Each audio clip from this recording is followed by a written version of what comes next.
The silent invasion. The stars had never seemed so threatening. Commander Sarah Chen stood on the observation deck of the International Space Defense Headquarters, her fingers drumming against the reinforced glass as she stared at the three massive shapes that had appeared in Earth's orbit 12 hours ago. They were beautiful in their own way, crystalline structures that caught and refracted sunlight, creating prismatic displays that would have been mesmerizing if they weren't so terrifying. "Anything new from the linguistics team?" she asked, not turning from the window. Dr. James Morrison, head of Xenocommunications, shook his head. "Nothing beyond their initial message. They're calling themselves the Krillian Dominion. They've given us 72 hours to prepare for integration." Chen finally turned, her sharp features hardened by years of military service. Integration. That's a polite word for surrender. The first contact had come as a shock to everyone.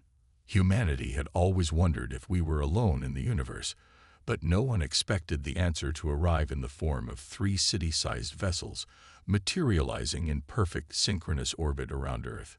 The Krillians had broadcast their message on every frequency, in every language, with perfect pronunciation and grammar that suggested they'd been studying us for a very long time. "People of Earth," the message had begun, delivered in a voice that somehow managed to sound both melodious and threatening. "We are the Krillian Dominion. We come to offer you the privilege of joining our galactic collective. You have 72 hours to prepare your governmental structures for integration. Resistance is inadvisable." That had been 12 hours ago. Since then, the world had erupted into chaos. Some called for immediate surrender, citing the obvious technological superiority of the visitors. Others demanded resistance, arguing that integration was clearly a euphemism for conquest. Religious leaders proclaimed everything from the end times to the second coming. Stock markets crashed. People rioted. And through it all, the three Krillian ships hung silently in orbit, watching and waiting. Chen had been appointed to lead Earth's hastily assembled Defense Council. It was a responsibility she hadn't asked for but couldn't refuse. The council included representatives from every major military power, along with scientific advisors, diplomats, and strategists. They had been in continuous session since the ships arrived, debating humanity's response. "We need to make a decision," Chen said, addressing the assembled council. "We have 60 hours left." General Viktor Petrov, representing the Russian Federation, leaned forward. "What choice do we have? Their technology is centuries beyond ours. One of those ships could probably sterilize the planet without breaking a sweat." "So we just roll over?" asked Colonel Jack Thompson from the United States. "Give up everything we are, everything we've built." "Perhaps there's a middle ground," suggested Ambassador Liu Wei from China. "We could negotiate, try to understand what integration actually means." Chen listened to the debate rage around her, but her mind was already made up.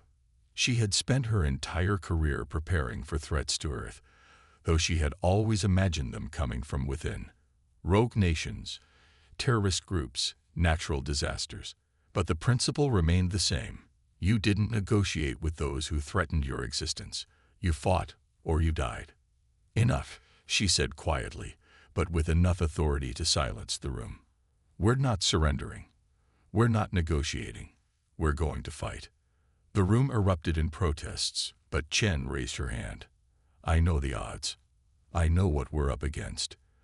But if we surrender now, we lose everything that makes us human. Our freedom, our culture, our identity. Maybe we die fighting, but at least we die as ourselves." The decision was made. Earth would resist. The Krillians' response came exactly 24 hours after their initial contact. There was no warning, no declaration of war. One moment, the three ships hung peacefully in orbit. The next, beams of pure energy lanced down from the heavens. They struck with surgical precision. Military installations, communication hubs, power plants, all were vaporized in seconds. But the Krillians were careful not to target civilian populations directly. They wanted Earth intact, its people alive to serve their purposes. Chen watched from a hardened bunker as the feeds came in from around the world. London, Beijing, Moscow, New York, all major cities lost their infrastructure in minutes. The Krillians had studied them well, knowing exactly where to strike to cripple Earth's ability to coordinate a defense. But they had underestimated humanity's adaptability. Within hours of the first strike, resistance cells began forming. Military units that had survived the initial attack went to ground, taking their equipment with them. Civilian militias sprang up in every country. Scientists and engineers who had escaped the targeted strikes began working on ways to understand and counter Krillian technology. Marcus Rodriguez had been a Marine Corps captain before the invasion. Now he led a group of survivors in the ruins of Los Angeles, scavenging weapons and supplies while avoiding Krillian patrols. The aliens had landed ground forces, tall, ethereal beings in powered armor that made them nearly invulnerable to conventional weapons. Nearly was the key word. Rodriguez discovered that while Krillian armor could shrug off bullets, it was vulnerable to extreme heat and certain frequencies of electromagnetic radiation. His team began modifying their weapons, creating improvised thermite charges and EMP devices from salvaged electronics. The first successful attack came 3 days after the invasion began. Rodriguez's team ambushed a Krillian patrol in the concrete canyons of downtown Leh. The aliens, confident in their superiority, walked right into the trap. Thermite charges dropped from above melted through their armor, while EMP blasts disrupted their shields. It was brutal, savage work. The Marines didn't just kill the Krillians, they made examples of them. Bodies were left displayed as warnings. Equipment was stripped and studied. For the first time since the invasion began, humans had drawn blood. Word spread quickly through the growing resistance network. Humanity might be outgunned and outmatched, but they weren't helpless. They could hurt the invaders. They could make them bleed. In her bunker, Chen received reports of similar successes around the world. The Krillians had expected a quick, clean conquest. Instead, they found themselves facing a species that grew more dangerous the more it was cornered. They wanted integration, Chen said to her staff, a grim smile on her face. They're going to get assimilation instead. Our kind of assimilation. The real war was just beginning. The Krillians had superior technology, but humans had something more valuable. The willingness to embrace savagery in the name of survival. Every day brought new tactics, new weapons, new ways to kill the invaders. Dr. Elena Volkov, a Russian biochemist, discovered that Krillian physiology was highly susceptible to certain Earth pathogens. Within weeks, she had engineered a virus specifically designed to target their respiratory systems. Resistance fighters began coating their weapons with the pathogen, turning every wound into a potential death sentence. In the Australian outback, Aboriginal warriors used ancient hunting techniques to track and eliminate Krillian scouts. In the Amazon, indigenous tribes turned the jungle itself into a weapon, using their intimate knowledge of the terrain to create deadly traps. The Krillians responded with increasing brutality, but every atrocity only strengthened human resolve. Cities burned, millions died, but humanity refused to break. Instead, they adapted, evolved, became something the Krillians had never encountered before. A species that grew stronger through suffering. 6 months into the invasion, the tide began to turn. Human forces had reverse-engineered enough Krillian technology to level the playing field. Makeshift factories hidden in mountains and underground bunkers produced weapons that could pierce Krillian armor, aircraft that could challenge their air superiority, and shields that could withstand their energy weapons. But more importantly, humans had learned to think like their enemies. They understood Krillian psychology now. Their arrogance, their assumption of superiority, their inability to comprehend a species that would rather die than submit. Chen, now leading a global resistance movement from a network of hidden command centers, prepared for the next phase of the war. They came here thinking we were prey, she told her commanders. It's time to show them what happens when the prey becomes the predator. The battle for New Sydney would become the turning point. The Krillians had established their largest ground base there, using the ruins of the city as a staging area for their operations in the Pacific region. Chen knew that taking the base would send a message to the invaders and give hope to the resistance worldwide. The attack began at dawn. Human forces struck from land, sea, and air, using a combination of conventional weapons, captured Krillian technology, and biological agents. The fighting was brutal, with neither side showing mercy. Rodriguez led the ground assault, his Marines now equipped with powered armor salvaged from fallen Krillians and modified with human ingenuity. They fought with a savagery that shocked even their enemies, taking no prisoners and giving no quarter. As the sun set on the first day of battle, the Krillian base lay in ruins. Their forces retreated to their ships in orbit, leaving behind thousands of dead and a wealth of technology for the humans to salvage. Chen stood in the wreckage, surveying the carnage. The cost had been high, thousands of human lives lost in the assault, but they had won. For the first time since the invasion began, humanity had taken back a major city.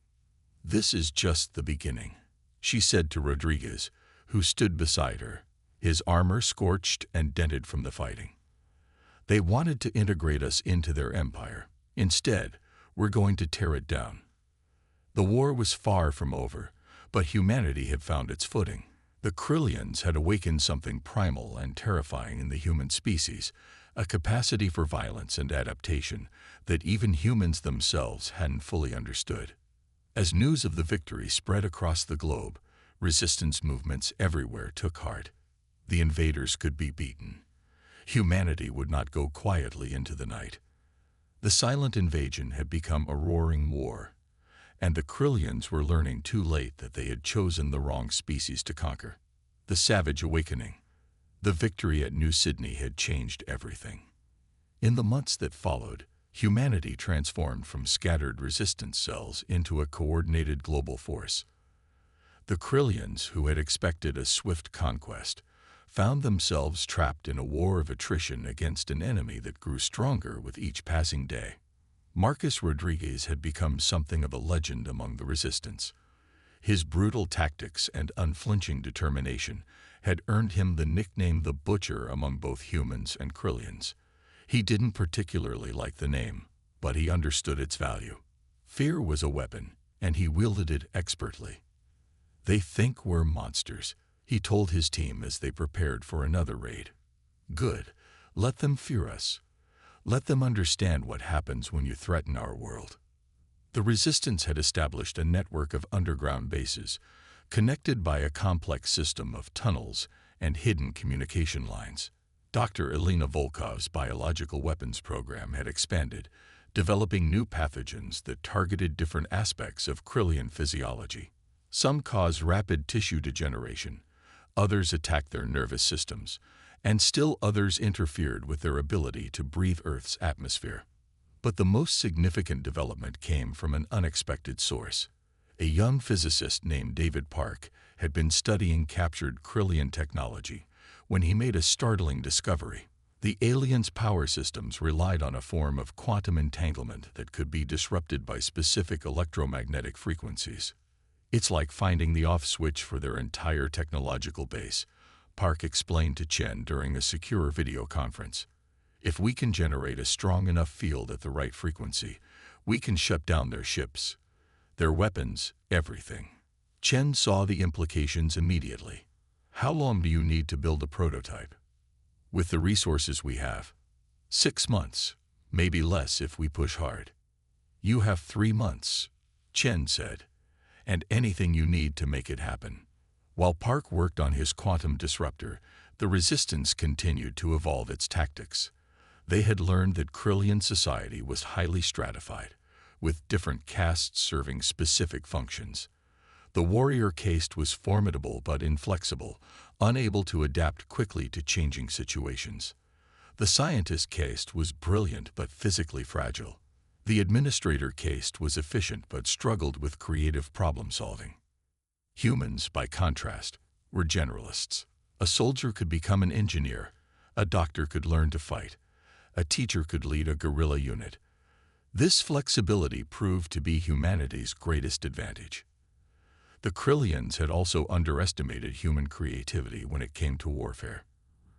Resistance fighters used everything from ancient siege techniques to modern cyber warfare. They poisoned water supplies, sabotaged power systems, and turned the very infrastructure of their cities into weapons.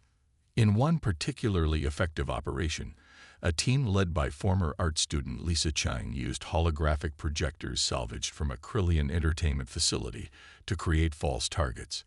The aliens wasted countless resources attacking empty buildings while real resistance forces struck elsewhere. "We're not just fighting them," Chang explained to a group of new recruits. "We're breaking their minds. Every time they think they understand us, we change the rules." The psychological warfare extended beyond the battlefield. Resistance propagandists hacked into Krillian communication systems, broadcasting messages designed to demoralize the invaders. They shared images of Krillian defeats, testimonies from defectors, and most effectively, evidence of growing unrest within the Krillian dominion itself. It turned out that Earth wasn't the first world the Krillians had tried to conquer, but it was the first to resist so effectively. News of humanity's defiance spread to other subjugated planets, sparking rebellions throughout the Dominion. Commander Zorak, the Krillian military leader, found himself fighting a war on multiple fronts. His forces on Earth were being steadily worn down, while unrest grew in other parts of the Empire. He had requested reinforcements from the Dominion Council, but they were slow in coming. "These humans are unlike anything we've encountered," he reported to the Council. "They don't just resist, they evolve. Every tactic we employ, they counter. Every weapon we use, they adapt to. They fight without honor, without rules, without mercy." What Zorak didn't understand was that humanity had rules. They just weren't the same as Krillian rules.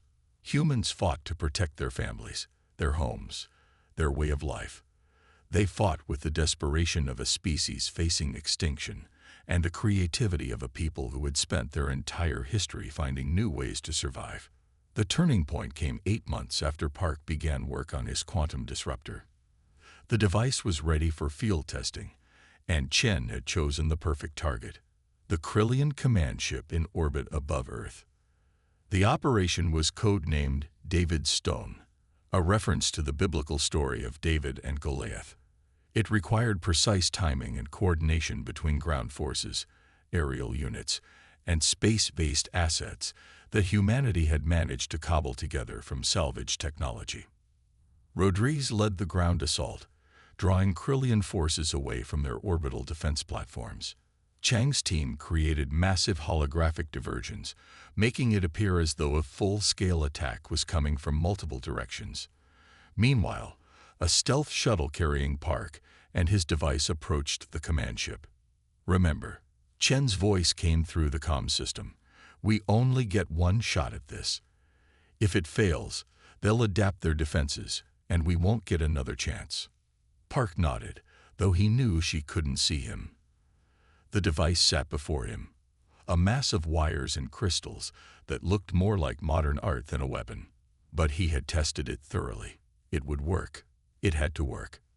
As the shuttle approached the command ship, Krillian fighters moved to intercept. But Rodriguez's forces had done their job well.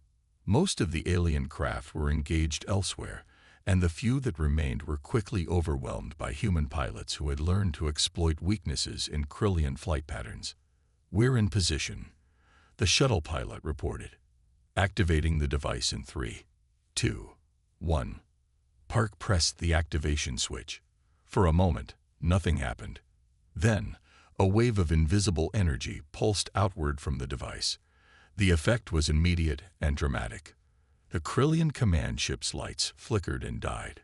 Its weapons fell silent. Its engines shut down. Within seconds, the massive vessel began to drift, powerless and vulnerable. But the effect didn't stop there. The quantum disruption field spread to the other Krillian ships in orbit, creating a cascade failure throughout their fleet. One by one, the alien vessels went dark.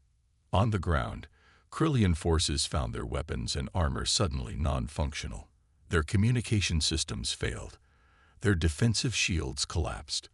For the first time since the invasion began, they were truly vulnerable. The human counterattack was swift and merciless. Rodriguez's forces, prepared for this moment, swept through Krillian positions with devastating efficiency. Armed with conventional weapons and driven by months of pent-up rage, they showed no quarter. "This is for New York," a soldier shouted as she gunned down a group of defenseless Krillians. "For Beijing," another cried, setting fire to an alien barracks. "For London, for Moscow, for Tokyo." The chant spread through the human ranks as they systematically eliminated their former oppressors. Chen watched the battle unfold from her command center. Part of her was horrified by the brutality, but a larger part understood its necessity. The Krillians had come to Earth expecting to find a primitive species ready for subjugation. Instead, they had awakened something ancient and terrible in humanity, the will to survive at any cost. Within hours, the tide of battle had turned completely. Krillian forces surrendered en masse, preferring capture to the savage retribution being meted out by human fighters. Their proud warrior caste, stripped of their technological advantages, proved surprisingly fragile when faced with determined human resistance. Zorak, trapped aboard his powerless command ship, could only watch as his invasion force crumbled. He had studied human history, but he had failed to understand its most important lesson.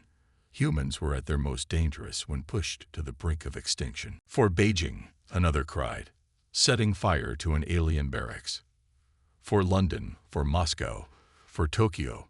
The chant spread through the human ranks as they systematically eliminated their former oppressors. Chen watched the battle unfold from her command center. Part of her was horrified by the brutality, but a larger part understood its necessity. The Krillians had come to Earth expecting to find a primitive species ready for subjugation.